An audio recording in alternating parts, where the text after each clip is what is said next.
If you've been watching this channel for even just a few years, you're probably aware of my long-standing interest in the Tomb Raider franchise. As an Indiana Jones and pulp adventure devotee, the character of Lara Croft has been a fixture in my life going back to her debut. Since Tomb Raider arrived in 1996, I have amassed almost as large a collection of Tomb Raider material as I have Indiana Jones, and there's always something else on my list to search for. It only stands to reason that franchises about quests for legendary and lost artifacts themselves have their own legendary and lost artifacts for fans to hunt down. One area where I love to collect is books, and over the years I've been able to track down a number of rare Tomb Raider publications that are neither comics or fiction, but informational texts. For example, in addition to the complete Dark Horse Comics omnibus range, I also have the relatively rare 20th anniversary book, as well as the Angel of Darkness official companion. Tomb Raider's original heyday was the late 1990s, when the internet was a relative novelty and the world still had one foot solidly in analog mediums. It was a common sight at software stores to see stocked libraries of strategy guides for all of the major PC and console game titles. The undisputed king of strategy guides back then was Prima Games. However, I had learned the Prima guide for the original 1996 Tomb Raider had no color in the interior pages, so I found myself trying to track down a more obscure strategy guide from that time printed by Dimension Publishing. In my search, I ran across an image of a Tomb Raider magazine that was so strange, I was convinced it had to be a fan-made spoof.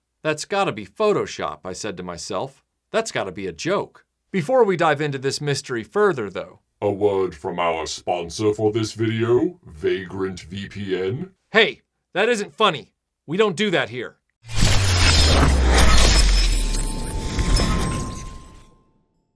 What's a man gotta do to get that kind of attention from you? It's hard to say exactly, but you seem to be doing fine. As I was saying, before we dive into all this, for those of you who might not know much about Lara Croft, let me give you some context. Tomb Raider came into my life by accident. My brother wasn't terribly good at determining what games would work on our home computer, so he bought this game from CompUSA in 1996, and was immediately annoyed that the only way the game would function on our family PC was to play it in low-resolution mode. A massive Indiana Jones fan, I pulled the rejected CD-ROM out of the drawer and played it entirely in low-res mode, having to stand perfectly still to switch to full resolution to see details before making risky jumps. By the end of the experience, I'd discovered my favorite video game of all time. The story of British archaeologist Lara Croft trying to beat nefarious villains to the secrets of Atlantis and stop them from using its lost technology to remake the world through a new apocalypse was genuinely captivating to this pulp adventure enthusiast. Evolution's in a rut, natural selection at an all-time low. Shipping out fresh meat will incite territorial rages again, will strengthen and advance us. Not without the heart of the operation. No! 10. 5. 4.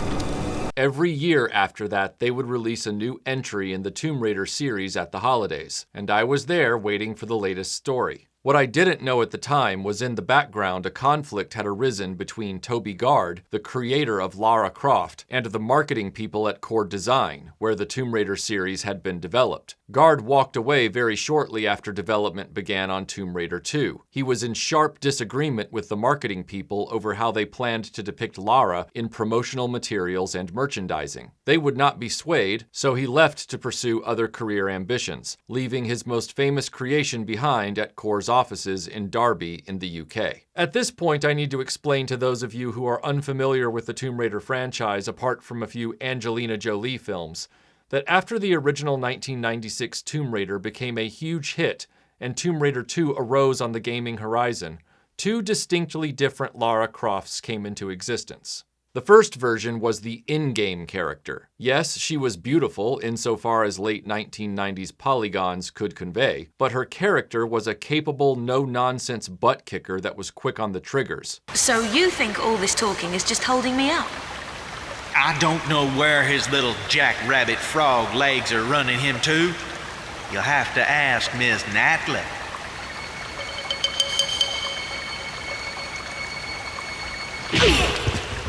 Thank you. I will. She had the ambitions of Indiana Jones and the killer instincts of James Bond. For some people, like yourself, we get a special bonus. I'm flattered. I mean, I could even be retiring from you. Then you might like to mind the bell. Happy retirement. The second version was the promotional Lara. She was Core Design's PG-13 pinup girl, shamelessly thrown into ads and commercials to make Lara Croft enticing to male gamers in the middle of puberty, or who otherwise didn't have a lot of luck getting a date.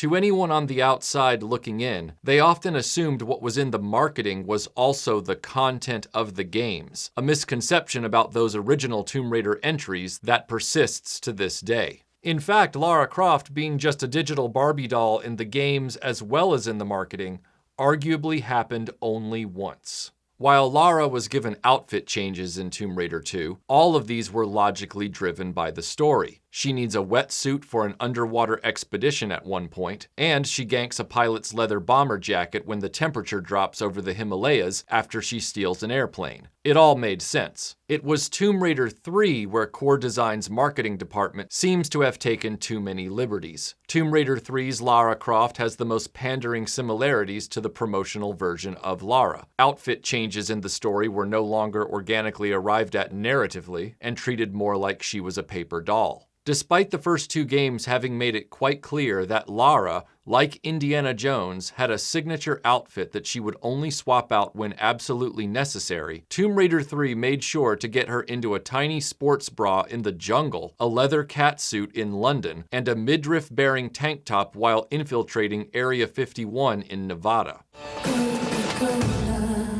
All locations where her trademark togs would have been just fine. Only in the levels in Antarctica did her outfit change feel credible. And the marketing of the character for Tomb Raider 3 made it evident they were pandering to trends as well as teens. A promotional render of Lara in the gray tank top has 3 evolutions. We've got an early one where she's putting a finger to her lips while her tank top gets a deep scoop neck to show off a rack that has been getting noticeably larger every year in those promotional renders. Then we get a more famous version of the image where she's sneaking around a corner and they've added a gratuitous body piercing, because those were becoming trendy in the late 90s. Yet the actual video game's load screen made sure to pull that tank top back up to her neck. Clearly, somewhere in the background at Core Design after the release of Tomb Raider 3, there must have been another conversation between the game designers and the marketing people. Because when the 4th game launched, titled Tomb Raider: The Last Revelation, Lara was back to wearing her classic outfit the entire game, something that hadn't happened since the original 1996 adventure. In the game, as with all the previous entries, her character remained as focused on the story as she ever had.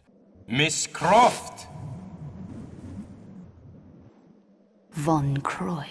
While the marketing people kept expanding Lara's tracts of land and promotional imagery to insane proportions. Just as the previous 3 games had all launched around the holidays every consecutive year since 1996, Tomb Raider 4: The Last Revelation was right on schedule. Premiering in the winter of 1999, at a time when Lara Croft's popularity was reaching a zenith that would crest with the Angelina Jolie film in 2001. Flash forward to my aforementioned internet search for an old strategy guide, and there I am staring at a publication that purported to be from the year 2000. On the cover in seductive blue light, clearly trying to mimic some kind of adult lifestyle magazine, is that promotional Lara staring back at the reader with a come-hither look. Listed on the right side, like an issue of Cosmopolitan or Playboy, is a rundown of highlighted articles inside, some with innocuous enough titles like Rise of the Eidos Empire or On the Trail of an Icon. Yet alongside those seemingly innocent headlines is one called The Appeal of Virtual Eroticism. Did you notice what went wrong in that scene? And it's all packed into a publication calling itself Lara Croft: The Art of Virtual Seduction. This has to be a joke. right? If it is a joke, the back cover fully commits to the bit, boldly declaring she's got sex appeal, describing the artificial game character as a seductress, asking the readers if they know what makes her tick, and promising that inside the book, her sex appeal will be examined. And on the bottom right corner are the logos for Prima, Core Design, and Core's parent company, Eidos Interactive. 15 seconds of searching later, I discovered that this book is not a joke, but a real official co-publication between Core Design and Prima Games. And not only that, but also now a rare Tomb Raider collectible commanding around $100 secondhand. Fans of Tomb Raider have always maintained the marketing people were to blame for Lara's unfair reputation with the general public. And if the contents of this book are anything close to what the covers assert, then the situation at the time might have been even more extreme than I'd even known. I was still a junior in college at the start of the year 2000, and despite being a devoted player of the Tomb Raider series, I didn't have the extra money to buy strategy guides. So if I ever saw this special edition magazine in gaming stores, I have no memory of crossing paths with it. There I was, staring in disbelief at my computer screen, asking myself if in the early part of 2000, when the last revelation was still fresh with gamers, did Core Design and Prima Games create one of the most misguided pieces of Tomb Raider merchandise of all time? There's only one way to find out. Yeah, I'd have to read it. I found a copy secondhand for a price that wasn't a kick in the junk, but still an elbow in the face. Would the pages be stuck together? What was in this book? Maybe it was simply a gimmick to sell the magazine, and the interior would just be filled with puff pieces about the video games.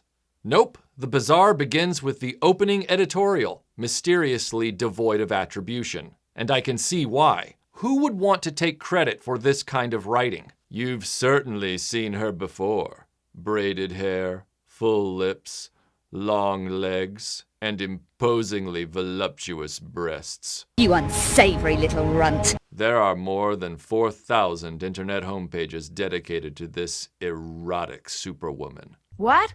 Erotic! Here we touch on the various themes related to the Lara Croft phenomenon, including the development of cult figures and the roots and joys of virtual erotica. So, turn the page and get to know the charming cyber lady from all angles. Have fun. Just let yourself go. We're not even in the actual magazine yet. What the hell? She isn't real. The first article, titled High Score, is a fairly straightforward look at the history of Core Design and their previous video games before the creation of Lara Croft. Peppered within are some pull-out interviews with various Core Design team members, but it's the person conducting the interviews that is determined to make the discussions creepy. Take the interview with sound designer Martin Iveson. We spoke with him about interactive sound, private projects, electronic sound work, and Lara's moan. And yeah, they don't forget. There's such a provocative breathing sound that Lara makes when she surfaces from underwater, or when she picks up medipacks lying around. Iveson ignores the question by redirecting to how voice acting in games is a team effort. Good on him. But very quickly, I'm getting the sense this magazine was the brainchild of one misguided individual with a singular focus. And somehow he got the green light to proceed. On page 14, there's an interview with game designers Heather Gibson and Neil Boyd, and the interviewer wastes no time wasting Gibson's time with questions like, wouldn't you rather have seen a Lars Croft instead of a Lara? And, so you don't view Lara and likewise Tomb Raider as sexist? Gibson handles these questions with aplomb, denying any preference for a male character, and then making an astute observation about the dichotomy presented to female game characters. You can look at it two ways, she says. Call it sexist that in video games a female hero shows up as good as never, or yell sexist when the first one shows up. There's always going to be people that see something as sexist. I don't listen anymore. Now is probably a good time to point out that I don't find the Tomb Raider franchise sexist. However, there's sexist, and then there's pathetic and creepy. And this thing is rapidly sinking into pathetic and creepy, with Tomb Raider tied to its anchor. The entire magazine is peppered with the theme of prurient innuendo to the point of fixation. Take the caption on page 15 that calls a Lara Croft animation wireframe naked to the vectors, hidden like a brazen Easter egg in this otherwise informative article about Core Design's behind-the-scenes process. A stark reminder that we aren't reading a normal companion book about a video game company. In an interview with programmers Martin Gibbons and Chris Coop, Gibbons incidentally being the brother of Judith Gibbons, who voiced Lara in Tomb Raider 2 and 3. I understand that somehow is in my favor, so indulge me about the dagger. The interviewer is at it again, wording questions in a way that conjures up images of some little runt having private time in a hotel bathroom with a lingerie catalog. The question is asked, were you keen on working together with the beauty? It's like Zap Brannigan asking these questions. If you haven't hit the eject button on this publication yet, we come to the big interview with Core Design's founders, Jeremy and Adrian Smith. The interviewer stays true to form with his first question. Does it bore you yet to constantly talk about Lara? And Jeremy responds, It's hard to get bored in discussions about a beautiful woman. Says Jeremy Smith. I personally wanted a game where you plunder ancient pyramids and burial grounds. Everyone in Britain got in a big old boat, and we set sail, and we robbed, and this will sound far-fetched, everyone in the world! The interviewer, referring to the various games, asks Core Design co-founder Adrian Smith, has your baby developed throughout the parts, like a proud father would have imagined? The discussion continues into how Core Design pushes back on unofficial merchandise, and the infamous nude code created by enterprising hackers. And the answer is pretty tone-deaf given the publication we're reading it from. There are also things we don't like as much, like the naked cheat. It seems many players get off on this and it destroys Lara's good reputation. The title of this official magazine is Lara Croft, The Art of Virtual Seduction. Am I missing something here? Because this entire exercise doesn't seem like there's any concern for your mascot's good reputation or your company's dignity. Interesting side note, Adrian Smith confesses his first pick for a live-action Lara Croft would be singer and actress Jennifer Lopez. What's funny about this is although Jeremy Smith was the person responsible for making the character a woman, as the original idea was a male Indiana Jones type they steered away from to avoid copyright issues, it was creator Toby Gard that decided against their subsequent idea to make her a Latina woman named Lara Cruz, preferring to make her British instead. Ultimately, Gard chose the name Lara Croft. Clearly, though, it seems Adrian Smith is still somewhat fixated on the idea of Lara Cruz, given his preference of actress to play the Tomb Raider. After a few PG pinup pages of promotional Lara, another article called Tracking the Myth at first appears to be about the phenomenon of cult status for fictional properties. However, the very next page is Lara in a bikini displaying her rubbery early 3D limbs, while the facing page is nothing but her caboose. The article reads, "Cult is harmless, except for a few lapses in aesthetic judgment."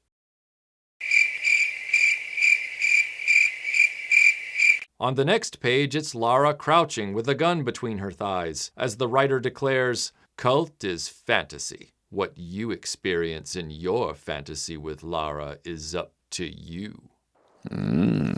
What is the point of this article? I'm starting to think the writer of this and the interviewer for this book are the same person, because this all smells of an individual with a singular fixation trying to disguise an addiction as an intellectually valuable topic of conversation. Screw you, creepo! The next section of the book is an interview with Tomb Raider statue sculptor Mark Clinert. The interview itself is fairly by the numbers, but the publication made sure to include an image of Clinert measuring the bust line on the statue. The photo spread after this, titled Body Double, is a showcase of the official photography of the fan-favorite Tomb Raider spokesmodel, Nell McAndrew, who depicted Lara Croft at events for Core Design throughout 1998 during the promotion of Tomb Raider 3. At the end, a brief interview oddly claims only 3 official models: Rona Mitra, misspelled, McAndrew, and Lara Weller, omitting the original spokesmodel Natalie Cook. The writer describes McAndrew as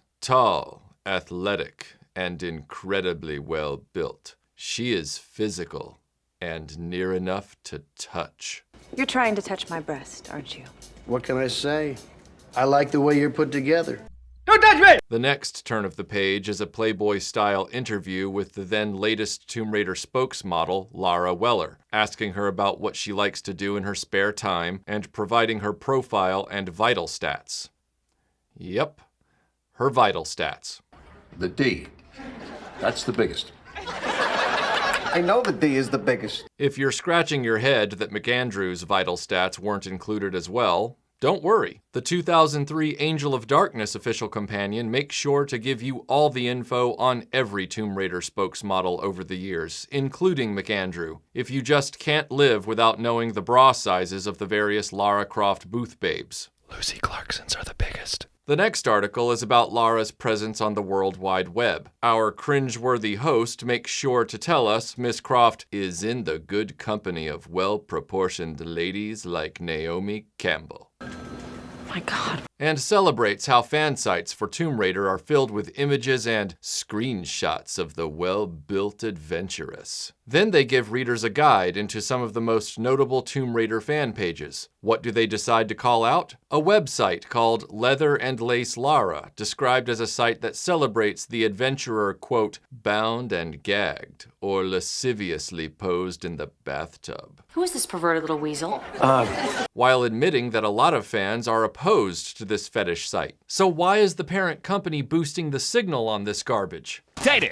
Perhaps a hard spanking is in order. And while the article denounces the now infamous fan-made nude Raider hacks for the PC version of the games, and how many of the sites at the time used the code as bait to lure people to pornography websites, the author makes sure to clarify that Lara Croft's true splendor is when she's lightly clothed and sexy. Real fans agree. Lara's eroticism lies in what is still hidden. I would very much like to see you in it. A better one. The magazine then calls out some more Tomb Raider fan sites, such as Lara Croft's Tales of Beauty and Power, pulling a quote from one of the tales of fan fiction on the website. "Oh, heavenly Lara, she who sweetens my dreams on moonless nights." The writer rapidly claims this story is an outlier and does not represent the majority of the content on the site. Then, why'd you use this example at all, creepo? Next up is a big feature about artificial intelligence, an unexpectedly prescient story in 2023. Does it age well, though? Surprisingly, yeah. It's a time capsule of early perceptions of the potential of artificial intelligence, and I was shocked the authors of the publication refrained from trying to toss in more innuendo. We then get another series of photo spreads with the digital Lara before the next feature article called Smooth Moves, about a German company specializing in motion capture. The article describes a collaboration with a European music band and Core Design on incorporating Lara into their music video for their track Männer sind Schweine, translation, Men are pigs. And the writer is in true form, discussing how the video director allowed lovely Lara to enchant him, even going so far as to write, European audiences of MTV and VH1 wanted to see how Lara Croft finished off the 3 macho boys from Berlin. Don't wear yourselves out, boys. Save some energy for me. Which leads to the referencing of a German commercial in which Lara is used to promote a women's magazine called Brigitte, while getting really cozy with a shop window. Turn the page, and on Leaf 82, a Playboy-grade expose of this absolutely not at all real woman lands on the reader. And here we go. She was born on Valentine's Day, and she's got vital stats, despite the aforementioned constant chest expansion in the marketing. No, seriously, you're gonna tell me that's a mere 34D right there? I think not. And I will be hitting it hard. By this point, it shouldn't surprise you the next pages constitute her centerfold spread. Here she is naked on a bed, shielded behind a sheet. Is topless on the beach more your speed? They've got you covered, and Lara barely covered. How about a black and white centerfold of Lara laying on a bed in an evening dress? Way to keep it classy before we head straight into Naked and Afraid for 2 pages. Not unlike the feeling of escaping from a flooding basement, the reader escapes to page 90 with an article titled Lara on Stage, about the special Tomb Raider video made for U2's concert tour in 1997. At the very start of the write-up, the author states Lara has more impressive curves than Ginger Spice. And, where sensuality is concerned, she runs circles around Baby Spice. Wait, when was Baby Spice the sensual one? Why is the one most like an underage girl deemed the sensual one by this writer? Ew. Doing our best to ignore that, the rest of the story is merely about how trendy bands at the time wanted Lara in their music videos, such as the previously mentioned Men Are Pigs video, of which we're treated to more information about that production, where those German singers try to beat up Lara Croft and then she kicks the crap out of them. Following that is an article titled The Spirits That Called Her, a profile piece on Eidos, Germany, where they are described as practically worshipping Lara and that they have an obsession with her life-size dolls, which I have to assume are the statues discussed earlier in the magazine. The article puffs about how marketing decisions are made for Lara, how they won't pimp her to just any potential license, and how they operate like a modeling agency on behalf of Lara Croft and the franchise. An article in this clunky prepubescent Kama Sutra wouldn't be complete without the interviewer asking something messed up, and during the interview with Eidos Executive Chairman Ian Livingston, the interviewer asks this question. After a short nap, you open your eyes and find yourself in a game world. Next to you is Lara, but she hasn't noticed you. What would you do? So, Lara is magically next to you and unaware of your presence. And this guy's answer is, that's clearly not printable. I'll say one thing for him. He knows how to avoid getting into trouble in print, even as he heavily telegraphs his fantasy to penthouse letters at best, or a sex crime at worst. Either way, Livingston presumes much. A brief history of Eidos then reveals a timeline of the company, as well as their stealth attempt to get into the adult video game market by having a quarter ownership stake in Playboy Playmate Jillian Bonner's CD-ROM sex game, Rihanna Rouge. I've seen you in a dream, Rihanna.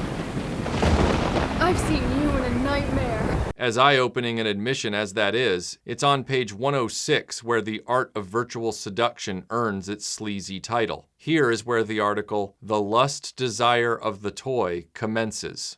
Where do we even start? The opening line about a guy named Mike impatiently inserting his game into a thing? Or the second line here about needing an extensive rendezvous with his love? How about the third line where, you know what? Never mind. Let's just read the entire brain-melting paragraph. Impatiently, Mike inserts his new Tomb Raider game in his PlayStation. Finally, some time for an extensive rendezvous with his love. Just the way Lara Croft looks at him innocently with her large eyes and her smile bowls him over. Lara is the virtual incarnation of his dream woman. She is tall, has sensational breasts, a small waist, and a luscious rear end that she saucily flaunts when she crawls on all fours. She is smart and adventurous, defying each danger with self-confidence. The heroine of his favorite game is only 29 years old and earns millions. There's only one problem. She is not real. This is an official publication from the parent company. The company that, need I remind you, claimed in a previous article in this same book that they were protective of Lara Croft's reputation. What makes Lara so hot? Her appearance, naturally. An unbelievable 4,700 pages on the internet are filled with comments about Lara's tight, hot pants, her curve-hugging top, her new sunglasses. Nice try, but there is no way anyone you're describing would bother to discuss her sunglasses. You can find a huge number of pictures that show Lara in all possible positions. And right here in this official magazine, too. But don't take my word for it. Read, printed within these very pages, Comments from actual internet randos from the year 1999. I think when a man sees a beautiful girl, he thinks, wow. But when the same beauty is also well endowed, then it's more like, wow, wow, said Slappy300 on the GameSpot website. Then there's Mark, who said, I was sad when I finished it. The woman looks great and has such unbelievable breasts. And despite all of this, I still have her totally under control. When does that ever happen in real life? Harmless fun? Let's see what happens next. I just gotta say, none of these comments about Lara's in-game chest make much sense. In the original 1996 game, her frontage looked like a Toblerone bar. And in the subsequent games, the graphics aren't exactly Dead or Alive or King of Fighters in terms of bouncing boobs, nor are they anime levels of size. The article then proudly cites a commercial for Tomb Raider 2, in which Lara is purported to say, You can move me into 2,000 different positions. Try that with your girlfriend. From the scant information about this I could find, the commercial was German, but I could not locate the commercial itself. Where were you last week? Berlin. What were you doing there? Just keeping me eye on the Germans. The eroticism of Lara is not only due to her appearance. Almost all players admit to feeling an almost protective instinct for this contentious, although still tender, creature. Game enthusiast Henning, frontman of H-Block, says, I always wanted to help Lara, and I'm always very sad when she dies with that tender sigh. I thought the article had gotten weird enough, but I shouldn't have let my guard down. Because right at that moment, they throw in a German psychologist to explain the allure of Lara as a game character. Men in today's society have relative few opportunities to show their He-Man qualities. As a result, youths are reaching towards extreme sports and the unreal computer game characters. Only in that world, everyone can be his own hero. Emancipation of women has brought men to an awkward position. Slowly but surely, they have had to leave their positions of power. Then women are conquering the boss's seat. Traditional patterns rarely work anymore. Men have become unsure of what is politically correct to say and how to act. Many real women have become too powerful for them. Men are afraid of them and flee into virtual worlds. The writer asserts Holzberg knows the reason that draws men into the laps of virtual ladies. We live in a time of lost relationships, and one does not have to psychologically invest a lot in a virtual person. That is comforting. The child in man can, in this way, calmly play, and the man can realize his masculinity with a completely harmless yet concentrated femininity. And when he does not want his virtual playmate anymore, he can simply ignore her without any feelings of guilt. The author of this PG-13 stroke book took the time to try and legitimize the entire angle of his fetish by bringing in a European psychologist. And here I've been all my life thinking basement dwellers are incapable of strategic thinking. Well played, anonymous pervert. Well played. The article then attempts to pivot its point of view by claiming Lara Croft is an emancipated woman. Like I said at the beginning of this video, the in-game character has always been a cool, tough-as-nails action hero.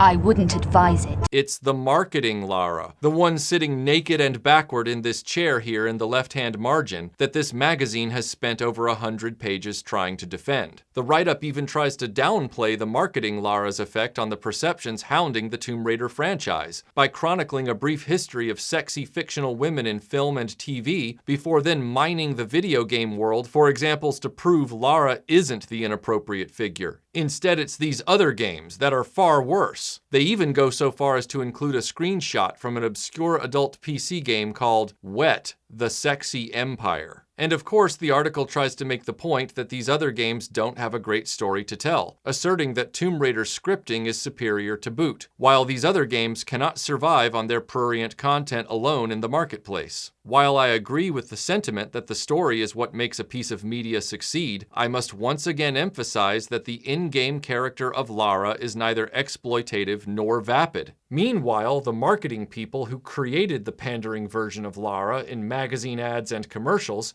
are the same people behind this book. Methinks they doth protest too much about the creature they created in the public media space that became infamous, as opposed to the in-game character that fewer people bothered to familiarize themselves with. A couple of pages of upcoming news about new comics, the then recently signed movie deal with Paramount Pictures, Lara's popularity in the press and TV commercials, gives way to yet another Lara Croft photo spread, and a very brief look at old movie serials and their ties to the adventure genre, before slamming our heads into a puff piece about the game series, beginning with the line, "Do you play with her? Or she with you?" Prima makes sure to give us a brief catalog of all their Tomb Raider gaming guides published to date, before jumping into a story about Tomb Raider fan artists, and how Eidos approached them to make artwork for a gallery showing, before featuring the bizarre comic work of a then 15-year-old kid named Robert Lab, where an anime Lara Croft is taking a bath before pummeling her octogenarian butler Winston into the floor. There's a promotional article about the Tomb Raider port for Game Boy with the cheeky tagline, "Wait until you see what she can do in your pocket." Because that's totally not adolescent innuendo, right? He wants what's in your pocket. And despite the sophomoric way the publication begins and continues throughout, the magazine ends with an admittedly innocent look at the fourth and latest game, Tomb Raider: The Last Revelation. Despite the accidental mind-bending discovery of this weird publication, I sleep soundly in the knowledge that the real Lara Croft of the video games during this classic era had nothing to do with the misguided cringe fest that was clearly going through Core Design's marketing department like a wildfire. I'm also happy to report that even with this disturbing detour, I was able to track down all 3 strategy guides for the original trilogy of games, and these are poetically not published by Prima, unlike The Art of Virtual Seduction. It's publications like these from Dimension Publishing that help me relive the original Tomb Raider experience, the way I remember it, where the promotional pinup Lara was nowhere near the authentic action-adventure hero we'd come to know as the Tomb Raider. Because like these guides say, you can't go all the way without my book.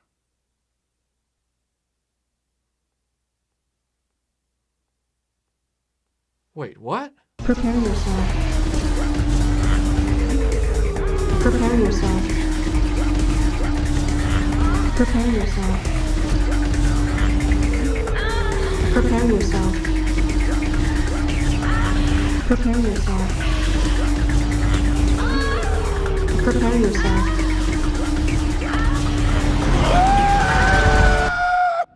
There's no place like home.